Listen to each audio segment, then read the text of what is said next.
Harij Vedanta કોમ્પ્લેક્સના security ગાર્ડનું છત પરથી પટકાતા મોત નીપજ્યું છે। જીતુભા વાઘેલા નામના યુવાનનું છત પરથી પટકાતા ગંભીર ઇજાઓને લઈને મોત થયું છે। કોમ્પ્લેક્સની છત રિપેર કરવા જતા અચાનક છત તૂટી જતા યુવાન ચોથા માળેથી નીચે પટકાયો છે। યુવાનને સારવાર અર્થે પાટણની 108 મારફતે લઈ જવામાં આવતા રસ્તામાં મોત નીપજ્યું હતું। યુવાન હારીજના હોમ ગાર્ડ યુનિટમાં ફરજ બજાવતો હતો। હોમગાર્ડ કમાન્ડ સહિત પોલીસ ઘટનાસ્થળે પહોંચી તપાસ હાથ ધરી છે। યુવાનની લાશને પીએમ અર્થે સિવિલ હોસ્પિટલ ખાતે ખસેડવામાં આવી છે।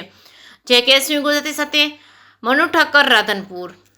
આજરોજ સવાલ ગામથી જીતુભા વાઘેલા જેઓ હારીજ યુનિટમાં હોમગાર્ડ જવાન તરીકે પોતાની સેવા આપતા હતા, સાથે સાથે વેદાંત કોમ્પ્લેક્સમાં સિક્યુરિટી ગાર્ડ તરીકે પણ તેઓ ત્યાં પોતાની સેવા આપી રહ્યા ત્યારે સવારે લગભગ 9 વાગ્યાના સમયે તેઓ પતરાનું એક રિપેરિંગ કરવા માટે ચોથા માળે ગયેલા હતા અને અચાનક પતરું તૂટી જતાં તેમનો પગ લપસતા તે પણ પતરા સાથે નીચે પટકાયેલ છે, જેમનું આજે દુઃખદ અવસાન થયેલું છે।